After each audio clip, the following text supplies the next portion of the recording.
It was supposed to be a weekend of fun, music, lake parties, friends. But by Sunday morning, Lauren Agee was dead.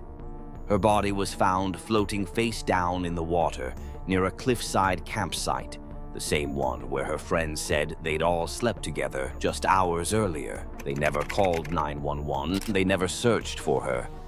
They packed up, left, and acted like nothing happened. Police called it an accident. They said she must have fallen, but her mother and the autopsy tell a different story. Bruises on her back, blunt force trauma, no water in her lungs. This is the story of Lauren Agee, a 21-year-old who never made it home from WakeFest, and the 3 people who were with her but never told the full truth. Before her name became tied to one of Tennessee's most controversial unsolved deaths, Lauren Taylor Agee was simply a daughter, a sister, a friend, and a 21-year-old college student full of life. She grew up in Hendersonville, Tennessee, just outside Nashville. From a young age, she was drawn to adventure, wakeboarding, dancing, gymnastics, music festivals. She had a wild, fearless energy, but at the same time, she was grounded. People who knew her described her as loyal to a fault, the kind of friend who would do anything for the people she trusted. Lauren had 2 younger siblings and was incredibly close to her mom, Sherry Smith. The 2 had the kind of relationship most parents only dream of. Open, honest, protective. They spoke daily, and Lauren was known to check in constantly, even when she was out with friends. She was enrolled at Vol State Community College, working toward a career in criminal justice, though she had also studied cosmetology. She was still figuring out what she wanted, but she was excited about life. She had plans, she had goals, she had people who loved her. Lauren had no history of depression or mental illness. She didn't isolate, she didn't withdraw. She wasn't running from anything. She was, by all accounts, living her life fully. In July of 2015, Lauren made plans to attend WakeFest, a popular weekend wakeboarding festival held annually at Center Hill Lake. It was a high-energy event, music, boats, drinks, and big crowds. She went with her friend Hannah Palmer, someone she had known for years and trusted deeply. But Hannah wasn't going alone. She was bringing her boyfriend, Aaron Lilly, and another man named Chris Stout, who Lauren didn't know very well. The 4 of them decided not to stay at a hotel or campground. Instead, they planned to camp on a cliffside bluff overlooking the lake, only accessible by boat. A remote, hard-to-reach spot with no railing, no lights, and a steep drop into the rocky water below. It was risky, but they weren't worried. They brought a tent, supplies, music, drinks. And from the outside, it looked like a group of young people just out for a weekend of fun. Lauren's mother remembers their last conversation vividly. She said, "Love you. I'll see you when I get back." There was no sign of anything wrong, but as the sun set on July 25th, 2015, Lauren unknowingly stepped into the final hours of her life. She would never return from that cliffside, and by the next morning she would be floating face down in the lake, while her friends packed up and left without even calling police. On Saturday, July 25th, 2015, Lauren Agee and 3 others, Hannah Palmer, Aaron Lilly, and Chris Stout, took a boat across Center Hill Lake to a remote bluff above the water. They were attending WakeFest, a weekend-long wakeboarding event known for its heavy partying, loud music, and massive crowds. But the campsite they chose wasn't part of the festival.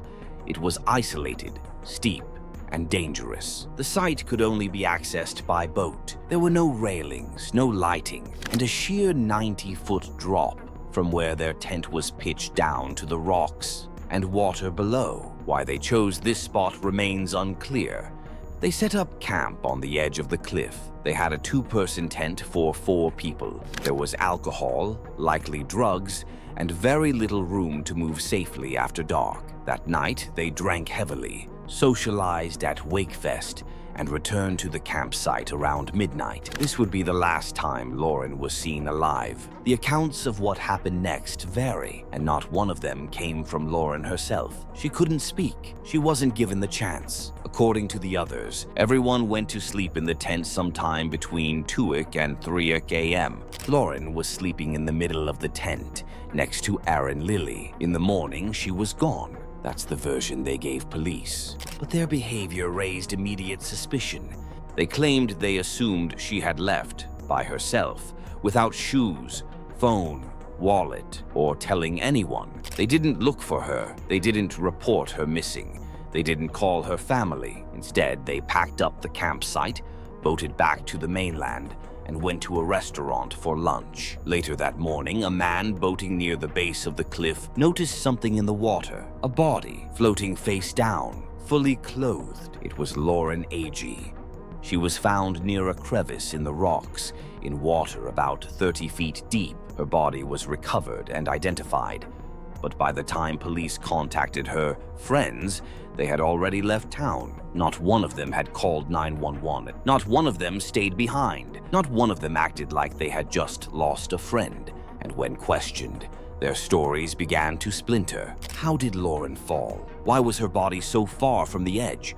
Why didn't they report her missing when she didn't wake up with them? Police initially suggested she may have rolled off the bluff in her sleep, fallen into the water, and drowned. But her body didn't show the signs of a clean fall. There were bruises on her back, blunt force trauma to her head, and no water in her lungs, which suggested she didn't drown at all. From the moment her body was pulled from the lake, nothing about the scene pointed to a simple accident. But to investigators, it was just that, an accident. Case closed. After Lauren Agee's body was pulled from the lake on the morning of July 26, 2015, the official investigation moved fast, maybe too fast. Authorities labeled the case an accidental drowning within hours. They said Lauren must have gotten up in the middle of the night, stumbled off the bluff, and fallen into the lake. But from the very beginning, the evidence didn't match the story. Lauren's autopsy was performed by Dr. Thomas Deering at the Forensic Center in Nashville. His conclusion? Cause of death: accidental drowning. Contributing factors: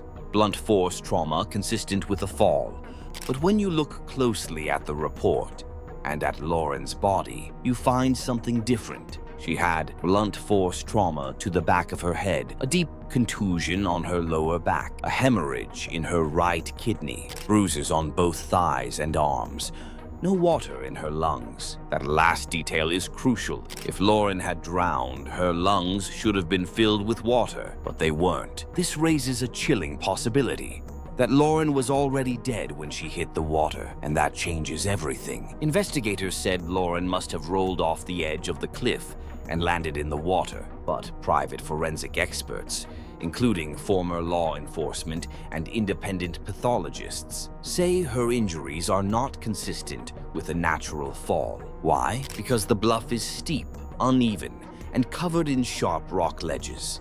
If she had fallen from that height, they say she would have suffered fractures, more severe lacerations, likely injuries to the face, hands, or neck. Instead, Lauren had injuries concentrated on her back and head, as if she were pushed, struck, or even thrown. She also had no defensive wounds. But remember, the last people to see her alive were sleeping in the same tent, and no one could explain the bruising pattern that stretched from her thighs to her shoulders. After Lauren's death, her friend's behavior only deepened the suspicion. They left the lake before her body was identified. They never reported her missing. They gave inconsistent stories to police, and in body cam footage, Aaron Lilly, the man who supposedly woke up next to her, was caught smirking and refusing to give clear answers. Lauren's mother, Sherry Smith, asked again and again, "If your friend is missing, why don't you call anyone? Why don't you help?" No one had an answer, and yet, despite the questions, the bruises, the inconsistencies, authorities closed the case. No further investigation, no suspects, no accountability. It was, they insisted, just a tragic fall. But her mother knew better.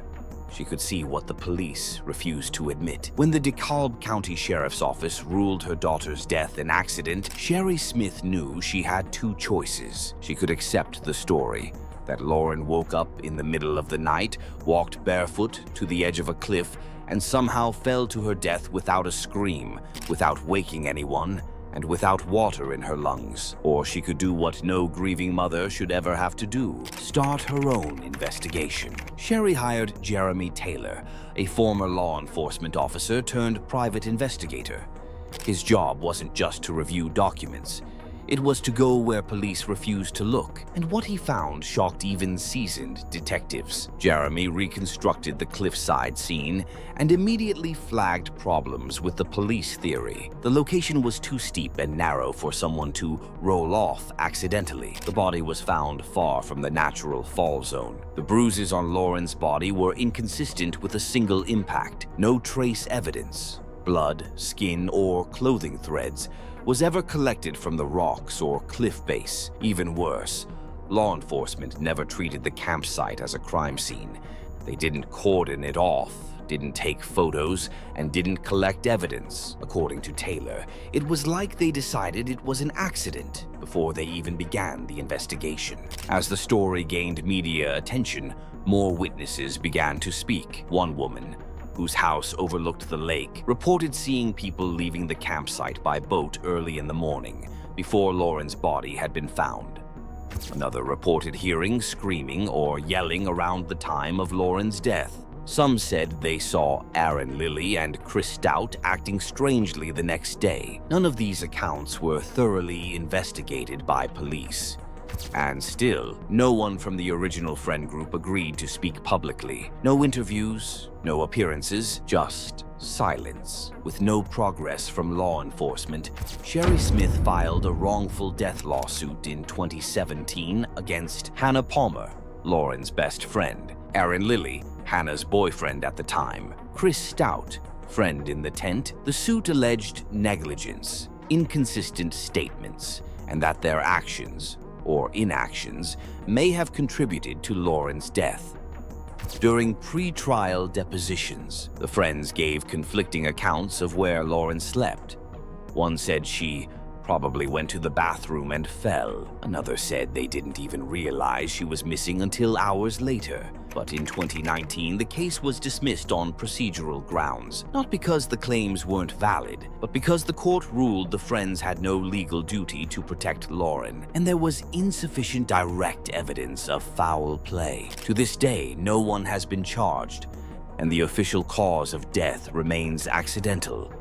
More than 8 years have passed since Lauren Agee was found floating in Center Hill Lake. 8 years since her body showed signs of trauma. Since her so-called friends left without reporting her missing. Since police zipped up a body bag and closed a case they never truly opened. But for Sherry Smith, Lauren's mother, the story never ended. She wakes up every day carrying the weight of a daughter taken too soon, and the pain of knowing no one has ever been held accountable. Even now, basic questions remain unanswered. Why didn't anyone call 911 when Lauren was missing? Why was her body so far from the cliff's edge, in a position not consistent with drowning? Why didn't the autopsy mention the absence of water in her lungs as a red flag? Why were the bruises, contusions, and blunt force trauma never fully explained? Why were no photos taken of the campsite? Why did 3 people leave the area, go to lunch, and not tell anyone their friend was gone? Law enforcement has never re-examined the scene. They have never reopened the case. They have never called it anything other than a tragic accident. But what happened to Lauren Agee doesn't look like an accident. It looks like a mistake someone is trying to bury. Sherry Smith has become more than a grieving mother. She is an advocate, a voice for families whose loved ones were denied justice. She's spoken at conferences, appeared on podcasts, and worked alongside legal experts to demand reform. She continues to push for an independent review of Lauren's autopsy, a reopening of the case by Tennessee authorities, and accountability for those who were with Lauren that night. She believes, as do many who've looked at the case, that Lauren didn't simply fall. She believes something happened on that cliff, and someone knows exactly what it was. Lauren Agee should have had a full life ahead of her, a college degree, a career, a future. Instead, her story lives on through her mother's fight, through independent investigators, and through every person who hears what happened and says, "This isn't right," because it isn't. Her case is more than a tragedy. It's a warning that even in plain sight, the truth can be ignored. And even with evidence, justice can be denied. But as long as her name is still spoken, the story isn't over. She went camping with friends. Only her body came back. If Lauren's story left you with questions, you're not alone. Share your thoughts in the comments. Subscribe for more real cases and help us keep their voices alive. Click here to watch the next story we uncovered.